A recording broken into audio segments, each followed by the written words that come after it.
आज हम बात करेंगे मनोज और बबली के केस के बारे में, जिन दोनों ने घर से भागकर शादी की। उसके बाद खाम पंचायत ने इनके खिलाफ एक ऐसा फरमान जारी किया कि इनको ढूंढकर मारा जाए। उसके बाद इनके साथ क्या होता है इस वीडियो में हम बताएंगे। असल में हरियाणा में एक गांव है। एक गांव के एक घर में रहता था मनोज और दूसरे घर में रहती थी बबली। दोनों एक ही गांव के थे। और जो मनोज था उसकी फैमिली जो थी, उसकी फैमिली में उसके मदर थे, उसका भाई था छोटा और छोटी उसकी बहन थी। उसके पापा की डेथ हो चुकी थी। और दूसरी साइड जो बबली थी और वो बहुत अच्छे घर से आती थी। उसके दादा से जो ग्रैंडफादर थे वो एक खाम पंचायत के मुखी भी थे। मतलब कि उनका इन्फ्लुएंस था पूरे एरिया में, जो वो कहते थे वैसा ही होता था। और दूसरी साइड जो मनोज की फैमिली थी, बड़ी ही गरीब सी फैमिली थी। उसके बाद जब उसके पापा एक्सपायर हो जाते हैं मनोज के, और उनकी एक इलेक्ट्रॉनिक की शॉप होती है बाज़ार में, तो मनोज क्या करता है, सुबह स्कूल जाता है और शाम को अपनी जो इलेक्ट्रॉनिक की शॉप है वहाँ पर जाकर अपना काम करता है। अपने घर का गुजारा उठाने के लिए उसको पढ़ाई भी छोड़नी पड़ी। मतलब वो चाहता था कि मेरे जो छोटे बहन भाई हैं वो पढ़ लिख कर आगे जाएं, मैं कोई बात नहीं ऐसे ही मैनेज कर लूँगा। और उसी स्कूल में वो दोनों एक स्कूल में पढ़ते थे। मनोज और बबली दोनों रिलेशन में आ जाते हैं। उन एक ही जात के थे, एक ही गोत्र के थे। इकट्ठे अगर बैठे भी देखे जाते तो गलती नहीं थी, ये पाप माना जाता था। उसके बाद उन्होंने डिसाइड किया कि हम अपनी शॉप पे मिला करेंगे। और बबली अपने घर पे कोई ना कोई ऐसा एक्सक्यूज लगाकर चली जाती थी इलेक्ट्रॉनिक की शॉप पर मनोज से मिलने के लिए। और मनोज तो उसकी वेट करता रहता था। अगर किसी दिन बबली को लेट हो जाता था, घर से परमिशन नहीं मिलती थी, वो पूरा पूरा दिन उसी शॉप पर रहता था, पूरी रात उस शॉप पर रहता था, वहीं पर सो जाता था। और अगर घर में आ जाता था तो कॉल पे उसके साथ बात करता रहता था।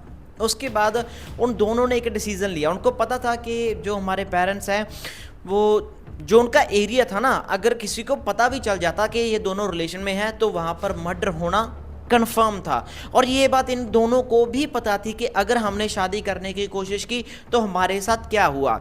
और जब ये बात पता चलती है मनोज की मदर को, तो मनोज की मदर, एक होता ना कि अगर माँ को पता चल जाए मेरे बेटा रिलेशन में है तो वो उसका खुशी होती है, अभी चलो आगे शादी करेंगे इसके लड़की के साथ। पर मनोज की माँ को टेंशन हो जाती है। वो सीधे जाती है बबली की माँ को अप्रोच करती है, उसको बताती है कि आप कोई अच्छा सा लड़का ढूंढकर आपकी बेटी की शादी कर दो। बट उन्होंने, जो उसकी माँ थी, बबली की माँ थी, उन्होंने ज़्यादा सीरियस नहीं लिया इस बात को। उसके बाद क्या होता है, एक दिन अपनी 12th क्लास की कंपार्टमेंट चंडीगढ़ में एग्ज़ाम देने आया था मनोज, और वापस कभी नहीं आता। और जब शाम हो जाती है, पहले तो मनोज की माँ को लगता है कि शायद दुकान पर बैठा होगा, पहले भी ऐसा करता है, वो चंडीगढ़ से वापस आ गया होगा एग्ज़ाम देकर, उसके बाद वो अपनी शॉप पर चला गया होगा लिमिटेड टाइम के कारण। तो जब शाम हो जाती है और जब क्या होता है कि जो बबली का चाचा था उनके घर में आता है, उनके घर में आकर पूछता है कि मनोज कहाँ है, उसने मेरे से कुछ रुपये उधार लिए थे, वो मांगने आया हूँ। तो उसको एक कंफर्म करने आया था कि मनोज भी कहीं मिल नहीं रहा। तो वो कहती है कि वो एग्ज़ाम देने गया था, शायद शॉप पर होगा। जब शॉप पर जाकर देखा जाता है तो वहाँ पर भी मनोज नहीं होता। उसके बाद पूरे गांव में ये बात फैल गई थी कि मनोज और बबली घर से भाग चुके हैं। एक ही गांव के, एक ही समाज के और एक ही गोत्र के। हमारे गांव में होता है ना, जैसे अभी मैं गांव से हूँ, हमारे गांव से होता है कि जो गांव की लड़की है वो हमेशा बहन मानी जाती है। हम कहीं बाहर भी कहीं ट्रैवल कर रहे हो और वहाँ पर गांव की लड़की मिल जाए, अगर वो मैरिड है तो उसको शगन देते हैं, अनमैरिड है तो देखते हैं कि वो सेफ है या नहीं। मतलब कि ऐसा एक ट्रेडिशन है हमारे, जो पंजाब में भी, हरियाणा में भी। उसके बाद जब वो घर से भाग जाते हैं, उसके बाद उनकी तलाश करना शुरू हो जाता है। और मनोज और बबली चंडीगढ़ चले जाते हैं। वहाँ पर वो दुर्गा मंदिर में शादी भी कर लेते हैं, क्योंकि वो 21 साल का प्लस था मनोज, और जो बबली थी वो 19 साल की थी, तो वो अडल्ट थे, वो शादी कर सकते थे। इसके बाद जो बबली के पेरेंट्स हैं वो कंप्लेंट लिखाते हैं थाने में कि हमारी बेटी को किडनैप किया गया है, कुछ ऐसा फुसला कर वो ले गए हैं, तो इसको ढूंढा जाए। उसके बाद ये बात कोर्ट में जाती है, और कोर्ट ऑर्डर्स के कारण जो मनोज और बबली नहीं चाहते थे कि हम वापस आएँ, कभी भी उनको मजबूरन वापस आना पड़ता है। और जब वो वापस आते हैं तो कोर्ट रूम में पहले लड़की से अलग, जो बबली है उसे अलग बुलाकर पूछा जाता है कि आपके साथ कोई कोई ऐसा तो नहीं है कि प्रेशर में आकर आप यहाँ पर आई हैं या प्रेशर में आपको लेकर गए थे। तो बबली कहती है कि नहीं भी, मैं अपनी मर्ज़ी से गई थी, मैं बालिग हूँ, मैं अडल्ट हूँ, मैं 18 ईयर से प्लस हूँ, तो मैं अपनी मर्ज़ी से गई थी, तो मुझे कोई ऐसा इशू नहीं है।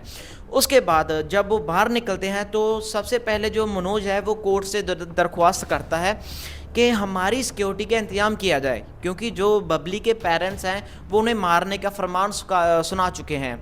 क्योंकि जो जब खाप पंचायत बैठी थी तो बबली के भाई को ये अथॉरिटी दी गई थी कि आप जाकर उन दोनों को मार दो, और अगर वो मार देता तो ऐसा गर्व से गांव में कहा जाता कि बदला लिया है, इज्जत पर हाथ डाला था, तो ऐसा होता। इसके बाद जब वो बस में चढ़ते हैं, चंडीगढ़ की बस में, उनके साथ कुछ कांस्टेबल होते हैं और पीछे एक जीप चल रही होती है जिसमें एक एएसआई रैंक का ऑफिसर होता है। जब एक गांव के बस स्टैंड के पास जाकर बस रुकती है तो उसके बाद जो पुलिस है, जो सिक्योरिटी है, वो वापस चली जाती है। जो मतलब कि मनोज के फैमिली का कहना है, मनोज की मदर का कहना है कि मनोज ने मुझे उस दिन कॉल किया था, लैंडलाइन पे कॉल किया था कहीं से, कि हमारे साथ जो सिक्योरिटी थी हमें बिना बताए, वो कहती है भी हम यहीं तक जा सकते हैं, वो वापस चली गई है। बट जो ऑफिसर्स हैं वो कह रहे थे हमें तो मनोज ने ही कहा था कि वापस चला जा। जब मनोज बात कर रहा होता है अपनी मदर के साथ कॉल पे, तो क्या होता है, वो बीच में कॉल कट हो जाती है। उसके बाद उसकी मदर के साथ कोई बात नहीं होती है।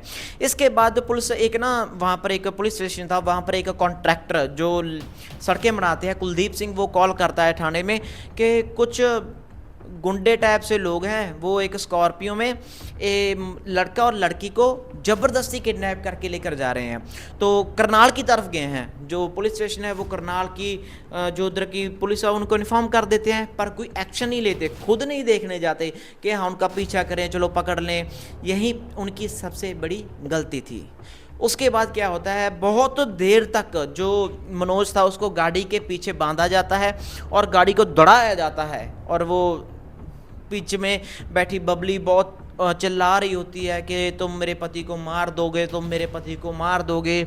उसके बाद एक जगह पर ले आकर, वैसे तो अधमरा तो हो ही चुका था जो मनोज था, तो उसको अलग कर लिया जाता है। जो लड़की है वो उसको कहा जाता है भी तुम चलोगी वापस, तुम्हारी शादी करेंगे, ये वो। सो लड़की का मतलब जो बबली का कहना होता है कि नहीं मेरा वो पति था, अब मैं विधवा की ज़िंदगी जीऊँगी, नहीं मुझे भी मार दो। उसके बाद एक आदमी जिसने उसको पूरी ज़िंदगी उसको लाड़ प्यार से पाला, उसका चाचा, वो एक सेल्फॉस की गोली लेता है, उसके मुंह में डालता है बबली के, और मुंह बंद कर लेता है। और वहाँ पर उसके दादा खड़े थे, उसका भाई भी साथ में था, उसका कज़न भी साथ में था, उसका मामा भी साथ में था।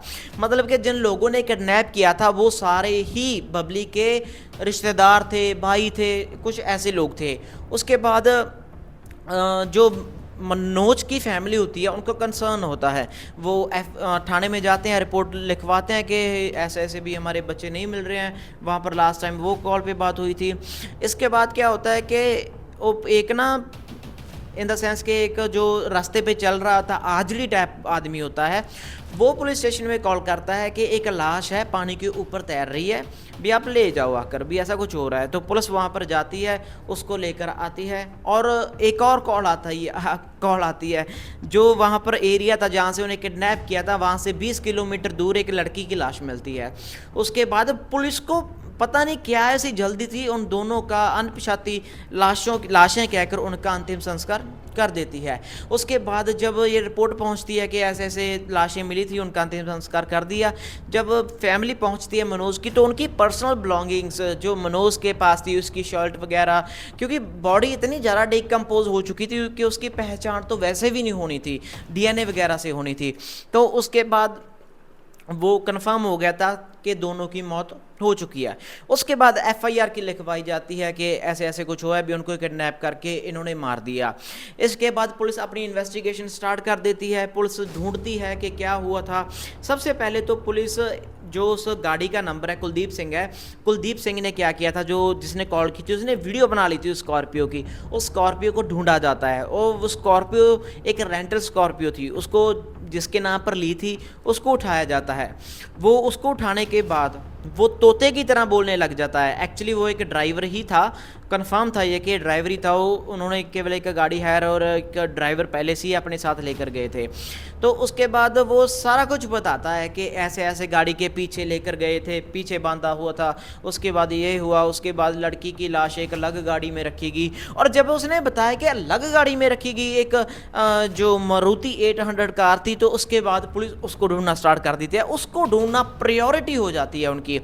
उनको ढूंढने के पुलिस उसको ढूंढने के बाद जब वो पहुंचते हैं, बिल्कुल जो एक कबाड़िया होता है, एक यंकी यार्ड होता है, वहाँ पर ना उस गाड़ी को स्क्रैप कर रहे थे। जैसे फिल्मों का सीन होता है ना डिट्टो, वैसे ही उस जो कोर्ट ऑर्डर्स में लिखा हुआ है बिल्कुल हूबहू ऐसे ही हुआ था कि पुलिस जब वहाँ पर पहुँचती है तो जो गाड़ी को स्क्रैप करते हैं, तो वो उसने आधी स्क्रैप कर दी थी, पर पुलिस जल्दी जल्दी जाकर उसको रोकते हैं।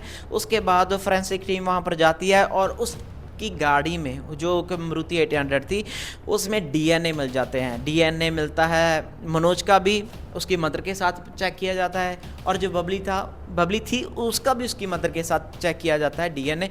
तो कंफर्म हो जाता है कि इस गाड़ी में मनोज और बबली दोनों का कुछ ना कुछ ये था भी, ऐसा था भी, इनको लेकर गए थे। तो उसके बाद पुलिस अपना जो सारी एफआईआर है वो कंप्लीट करके कोर्ट में पेश कर देती है, चार्जशीट फाइल कर देती है। उसके बाद जो कोर्ट है वो जो उसका दादा था बबली का, उसको लाइफ इम्प्रिजमेंट की जो सज़ा सुना देते हैं उसको। मतलब पूरी जितनी उसकी ज़िंदगी थी वो जेल में रहता। पहले तो 3 साल तक इस केस को होल्ड पर रखा जाता है। क्यों? क्योंकि जो उसका दादा था वो एक इन्फ्लुएंशियल बंदा था, क्योंकि खाप पंचायत का वो एक मुखी भी था। और इवन दो के मनोज के फैमिली के साथ ऐसा किया गया था कि अगर कोई गांव में कोई भी इस मनोज की फैमिली को बुलाएगा, इनके साथ रिश्ता रखेगा, उनको 25,000 रुपया जुर्माना दिया जाएगा एक बार का। अगर बार बार ऐसा होता है तो उनके साथ भी ऐसा करेंगे कि इनको भी नहीं बुलाना। और जो पूरे गाँव में जो इनके रिश्तेदार थे मनोज के, वो सभी अपने हाथ पीछे कर लेते हैं और अकेली रह जाती है उसकी मदर। उसके बाद उसकी मदर के साथ ना जब ये केस थोड़ा सा हाईलाइट होता है तो उसके साथ कई ऐसे ग्रुप जुड़ते हैं जिनकी मदद से ये सारा केस पॉसिबल हो चुका था। क्योंकि इलेक्शन आ चुकी थी 3 साल, इसलिए होल्ड पर रखा गया। इलेक्शन में एक वोट बैंक का काम था कांग्रेस के लिए, जो बबली के ग्रैंडफादर थे। उसके बाद जब ये सारा तीन साल पूरा कंप्लीट हो जाता है, उसके बाद केस का जो वर्डिक्ट आता है वो यही था।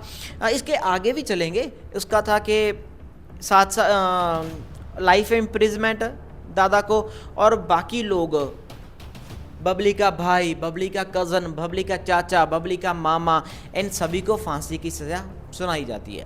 इसके बाद वो सारे पैसे इकट्ठे वगैरह करके जो खाप पंचायत होती है वो हाई कोर्ट में पीआईएल डालते हैं कि मतलब कि वहाँ पर अपनी एप्लीकेशन डालते हैं। और वहाँ पर ऐसा होता है कि जो उनकी फांसी की सज़ा थी वो सारे लोगों की उम्र कैद में तब्दील कर दी जाती है। और उसके बाद जो उसके ग्रैंडफादर थे, जो मेन विलन थे सीन के, उनको बरी कर दिया जाता है कम जो सबूत कम होने के कारण। उसके बाद जो लोग जुड़े थे मनोज की फैमिली के साथ, वो सारे इकट्ठे होकर कुछ पैसे इकट्ठा करते हैं और मानिए सुप्रीम कोर्ट में ये केस फाइल कर देते हैं। और वहाँ पर भी सेम ही जो वर्डिक्ट है वहाँ पर डाला जाता है कि उसको बरी, कोई ऐसा सबूत नहीं मिला कि ये जो ग्रैंडफादर है वो इस केस में इन्वॉल्व है। और बाकी लोग, जैसे वो पुलिस वाले थे जिन्होंने सिक्योरिटी विदड्रॉ करके वापस चले गए थे, उनको सस्पेंड कर दिया था। और वो जिन्होंने कॉल करने के बाद भी एक्शन नहीं लिया, उनको भी सस्पेंड कर दिया था। और ये था मनोज और बबली का केस। आपको वीडियो कैसी लगी कमेंट करके ज़रूर बताएं। नया चैनल है, नया एक्सपीरियंस है, आगे बढ़ेंगे। राम राम जी।